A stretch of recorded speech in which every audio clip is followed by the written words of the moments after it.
saatnya mengeksplor sisi lain kota Banjarmasin. Topografi alamnya yang dialiri banyak sungai membuat kota Banjarmasin dijuluki sebagai kota seribu sungai. Salah satunya sungai yang menjadi ikon adalah Sungai Martapura atau Sungai Banjar Kecil. Sungai ini merupakan anak Sungai Barito yang berhulu di kota Martapura. Para wisatawan dapat mengarungi sungai ini dengan wisata susur sungai yang dimulai sejak pukul 6 pagi. Pengunjung pun cukup membayar Rp300.000 untuk menyewa kelotok. Sepanjang perjalanan, pengunjung dapat melihat jajaran rumah-rumah panggung dan masjid yang berdiri di tepi sungai. Air Sungai Martapura masih dimanfaatkan warga untuk keperluan sehari-hari seperti mandi dan cuci dari dulu hingga sekarang. Aliran sungai membawa wisatawan sampai ke Pasar Terapung Lok Baintan.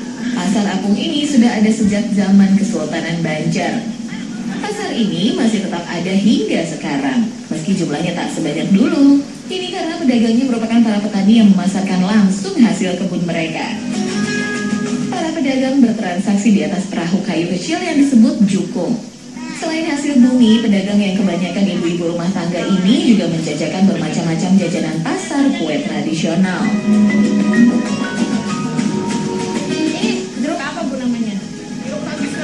Jeruk pakis ya. Berapa ini harganya?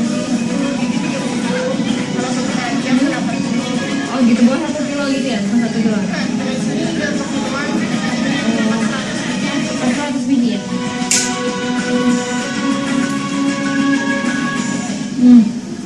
Manis.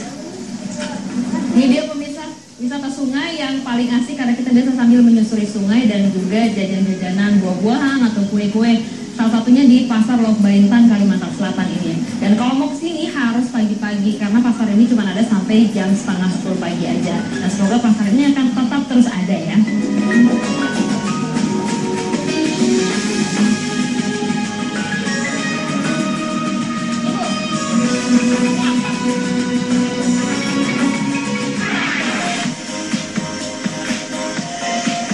Sungai sudah menjadi bagian dari masyarakat Kalimantan.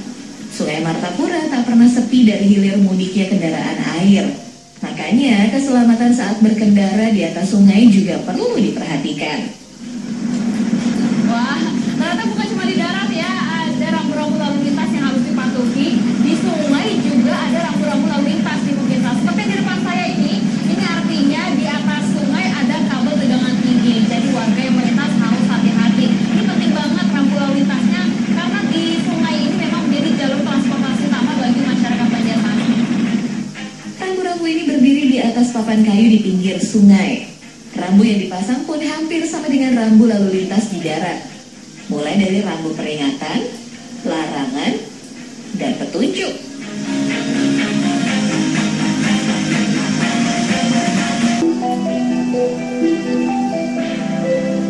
Nah, setelah bermimpi-mimpi di Venice, kita back to reality yuk, alias kembali ke Banjarmasin ya. Puas berwisata di Sungai Martapura, saatnya menikmati kuliner soto Banjar yang menjadi ciri khas kota Banjarmasin. Seperti kuliner soto pada umumnya, soto Banjar juga dibumbui dengan rempah-rempah khas Indonesia. Soto berisi daging ayam suwir, perkedel kentang, rebusan telur bebek, dan ketupat ini berwarna bening karena tidak menggunakan kunyit. Soto Banjar menjadi kuliner favorit bagi wisatawan dan warga lokal. Salah satu warung soto Banjar ini misalnya bisa menjual hingga ratusan porsi soto dalam sehari. Makanan ini dijual seharga Rp22.000 per porsi.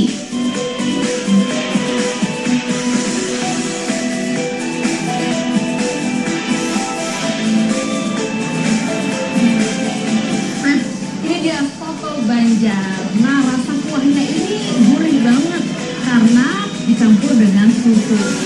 Dan juga soto Banjar ini menggunakan ketupat. Nah, karena zaman dulunya soto Banjar ini biasa dihidangkan saat lembaran Idul Adha dan juga hajatan-hajatan warga.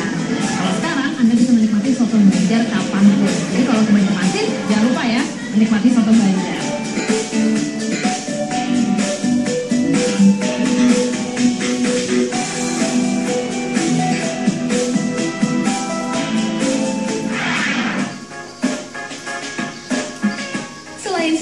kuliner lain yang menjadi khas Banjarmasin adalah kue bingka.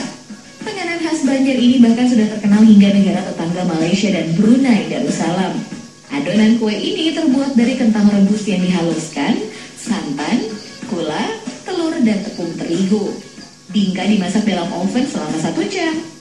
Kue ini biasanya menjadi hantaran saat pernikahan dan primadona saat bulan Ramadan karena rasanya yang manis cocok dinikmati saat berbuka puasa. Karena kue ini hanya mampu bertahan sehari semalam, perajin bingka hanya membuatnya jika sedang ada pesanan saja. Harga per kotaknya dijual seharga Rp35.000.